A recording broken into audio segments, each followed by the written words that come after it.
El viajero norteamericano, diplomático, historiador,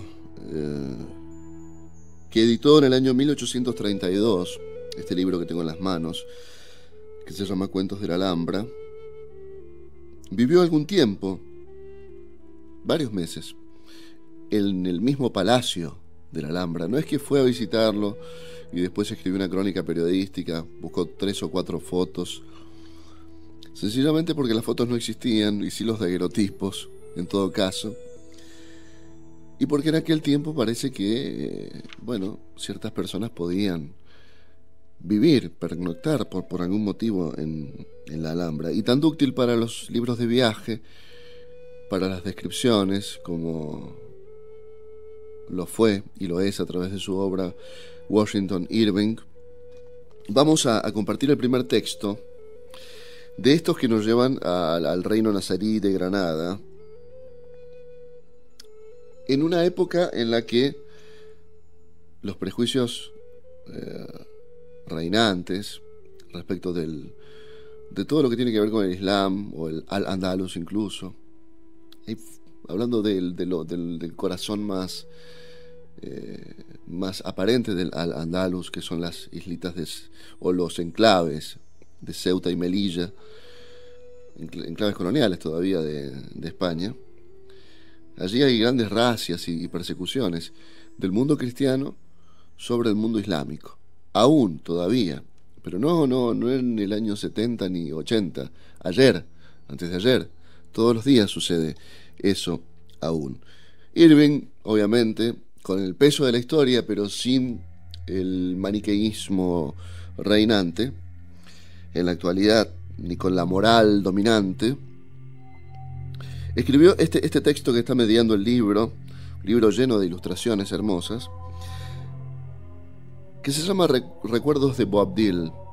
Ustedes saben quién es Boabdil. Fue el último rey moro de Granada, aquel que le entregó a los reyes católicos en el año 1492.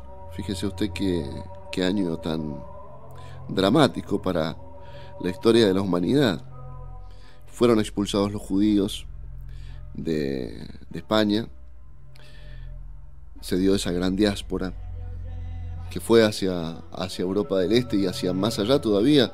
Incluso recordemos que Baruch Spinoza, el gran filósofo holandés, es producto de esa diáspora producida en aquel 1492.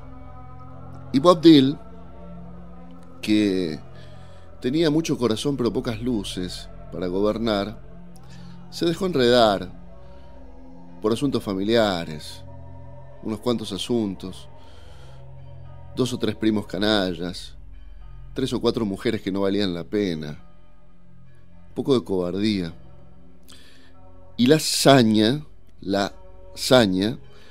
de estos atorrantes que fueron los reyes católicos. ¿Acaso sin toda esta información, nuestro amigo Washington Irving escribe estos recuerdos de Boabdil en el año 1825?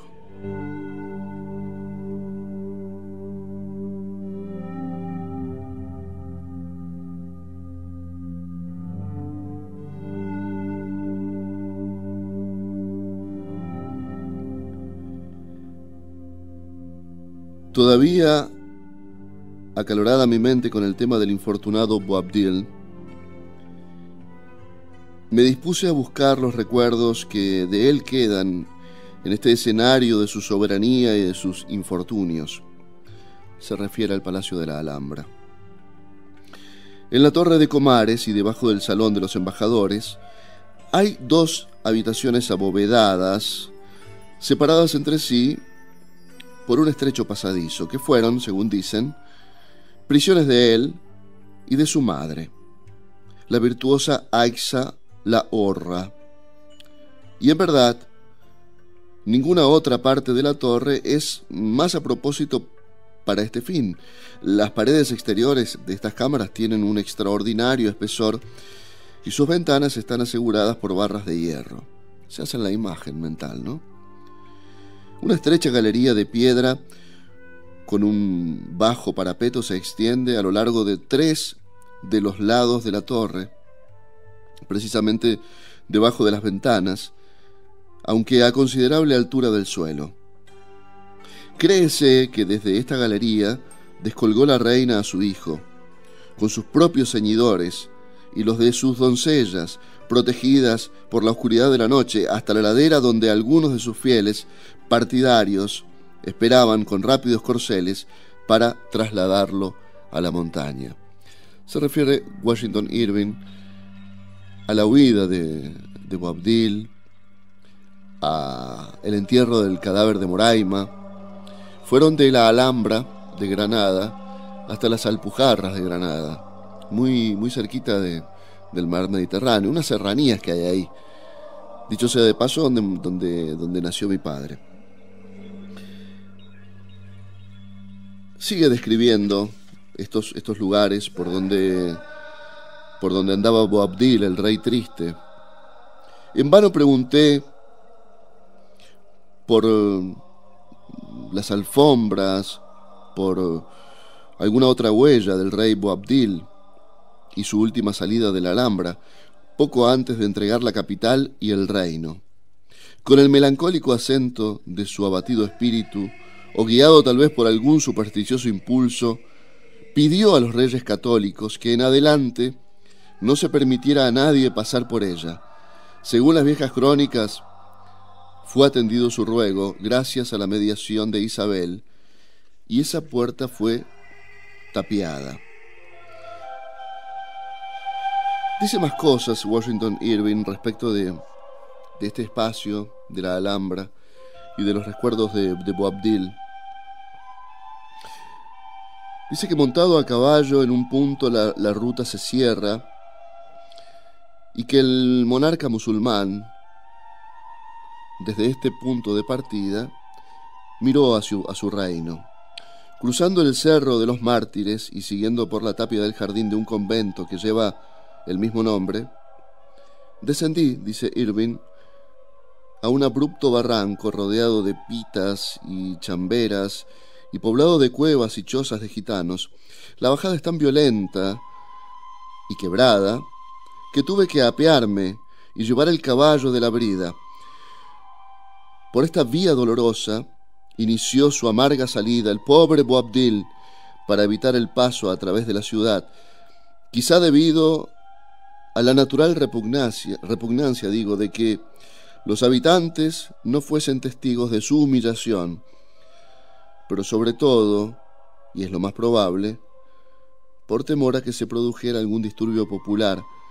Sin duda, por esta última razón, subió por este camino el destacamento enviado a tomar posesión de la fortaleza. Y finalmente, dice Irving, al salir de la Alhambra le parecía abandonar todo el honor de su estirpe y todas las glorias y delicias de su vida. Hay una leyenda, ¿no?, que recoge Irving también aquí, que es la del suspiro del moro. Dice que estando ya cerca de las Alpujarras, y acaso todavía visible, o imaginariamente visible, la Alhambra, suspiró, dio un último suspiro de dolor, porque dejaba el reino más hermoso del mundo. Lo había dilapidado, lo había entregado a los salvajes, que eran los reyes católicos. Y ese paraje se conoce como el suspiro del moro. Esta debilidad de carácter aceleró su caída, privándole al mismo tiempo de la heroica disposición de espíritu que hubiese dado esplendor y dignidad a su destino, haciéndole digno de lograr feliz remate al espléndido drama de la dominación musulmana en España. Siempre nos queda esa anécdota en la que, siendo secuestrados los hijos de Boabdil por los reyes católicos, los atorrantes, en complicidad algunos primos de Boabdil, secuestraron a los hijos de Moraima y de Boabdil, los príncipes de este califato, por llamarlo de algún modo. Cedieron ante esa extorsión. Entonces se entregaron las llaves de la ciudad. Fueron perdiendo algunas posiciones. La guerra de posiciones se hizo más que una guerra de posiciones, una guerra de lamentaciones. Y allá entonces, en el 1480 y tantos, fueron perdiendo el reino más hermoso que ha habido en este mundo, según dicen, que es el reino nazarí de Granada. La mamá de Boabdil, cuando éste se estaba preparando para la retirada, para salir por ese ventanuco casi, por esa puerta y por esa salida lateral con una pequeña comitiva rumbo a las Alpujarras y después cruzar el Mediterráneo, la madre de Boabdil le dijo algo que todavía resuena entre las paredes de la Alhambra: no llores como una mujer lo que no supiste defender como un hombre.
حي على الصلاة.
Bien, esto que es, según entiendo, y mi amiga Laila me va a poder corregir seguramente, esto, según me suena, es como una llamada al rezo, a uno de los 5 momentos de la oración. Gracias a Laila que está escuchando, gracias a Emilia Serrano y a mi querida amiga Vicky Lojudic que anda por ahí, pero ya vamos a leer bien los mensajes, vamos a seguir escuchando música.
Fui piedra y perdí mi centro.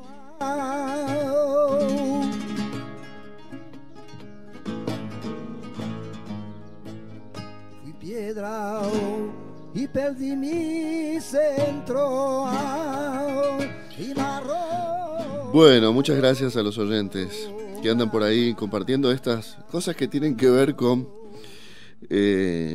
nuestra propia carrera de autodidactas. Y si yo le digo que autodidacta tiene masculino y es autodidacto y es correcto según la Real Academia Española, pero es horrible al oído, así es que voy a decir autodidacta. La radio sirve para eso también, ¿no? Uno se educa a través de este medio, no solamente los que están escuchando, si es que por ventura uno tiene esa virtud de poder trasladar algo, sino también los que estamos aquí, que tenemos que prepararnos un poco para venir a exponer alumnos y profesores frente a ustedes, que sabemos son una calificadísima audiencia. Vicky agradece por la lectura y le mandamos un beso grande a José. Muchas gracias por escuchar. Usted dice gracias por leer, yo digo gracias por escuchar. Fíjese qué fórmula tan antigua, ¿no? Alguien que lee y otro que escucha. Es sencillo y sigue siendo mágico. Gracias a Emilia Serrano, que es paisana. Ella es andaluza, no, es catalana, creo, Emilia. Bueno, y me manda algunos textos que dentro de un rato vamos a leer. Ya cuando tengamos un poquito más holgado el tiempo, ya faltan 6 minutos para las 11 de la noche. Vamos a tener un poquito más de tiempo para compartir estas lecturas. Y Laila manda unas fotos suyas de la Alhambra y de algunos detalles de la Alhambra. Muchísimas gracias también. A ver, ¿quién más anda por ahí? Juan Florencio Sánchez, Jorge de la Rosa, Diablo. ¿Cómo anda Diablo? ¿Qué dice? Bueno, un gusto compartir con usted nuevamente. Tenemos otros tantos amigos, como por ejemplo la gente que llama a la línea pública 462-3604. Matías Vázquez es nuestro docto operador. Dentro de un ratito vamos a escuchar el suspiro del Moro. Y en el Facebook, ya le cuento, gracias a Aymará, que nos ha dejado un mensaje en Twitter, que es @GarcíaUrbani, y también a la gente que se comunica a través del Facebook, como Daniel Morcos, y un montón de gente más. En la línea pública, diga. Buenas noches, Niwil. Soy Jacinta Docoy Cruz y los estoy escuchando, señor Urbani.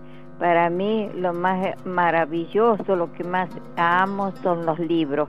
Y eso que llegué un poco tarde porque así la vida me lo ha proporcionado, pero es lo máximo para mí. Gracias, chao. Bueno, querida amiga, qué lindo, qué bello mensaje. Los libros no llegan tarde nunca. Mire, yo tuve mi primer libro y el único libro que hubo en mi casa durante más de 10 años, lo tuve en la primaria. Una maestra me regaló un libro. En mi casa no sabían lo que eran los libros, ni yo mucho menos, los había visto en fotos. Colmillo Blanco, de Jack London. Y ese libro lo tuve, lo leí, lo releí mucho tiempo. He deseado mucho los libros en la vida, y ahora la vida me ha tapado de libros, afortunadamente. Miles y miles y miles y miles, más los de las bibliotecas populares. Pues vaya, hay que tener cuidado con lo que uno desea, niño, ¿eh?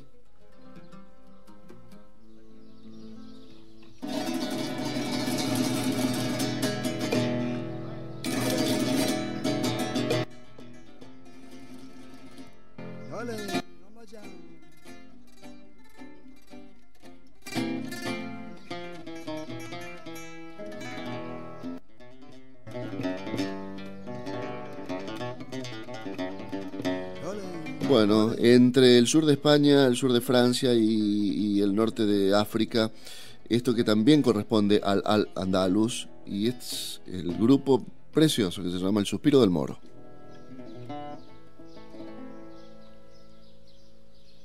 A la puerta,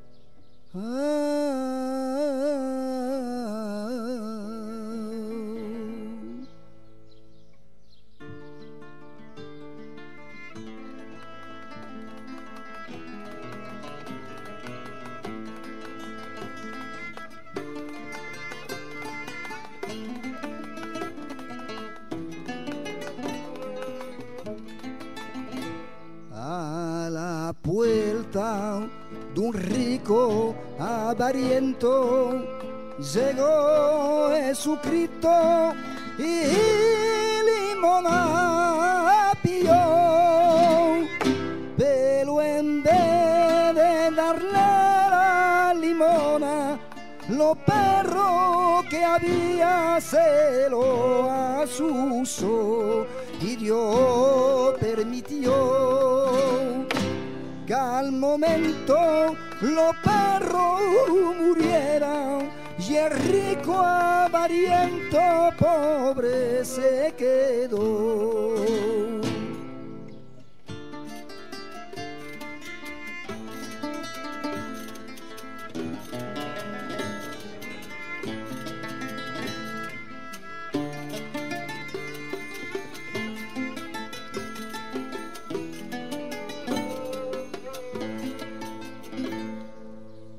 Si supiera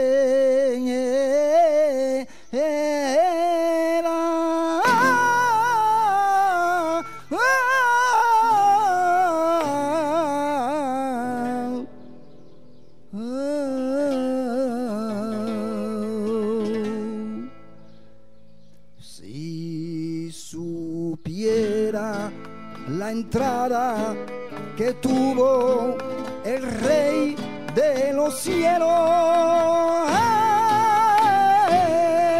usaré, no quiso ni cosa ni cabeza, sino un borriquillo que alquilado fue, y eso demostró que la puerta del cielo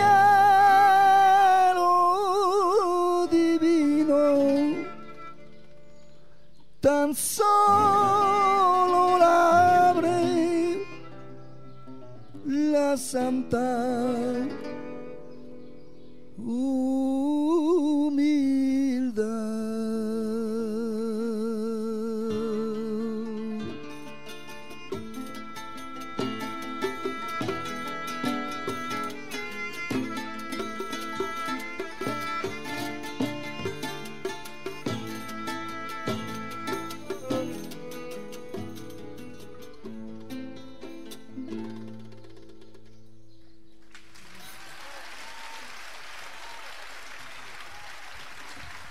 Dicho sea de paso, y gracias a Radio Francia Internacional, que durante muchos años nos ha enseñado cosas importantes de la vida, al menos en los asuntos musicales, y también con un par de entrevistadores ofrecernos buenas entrevistas y también enseñarnos a hacer alguna entrevista modestamente.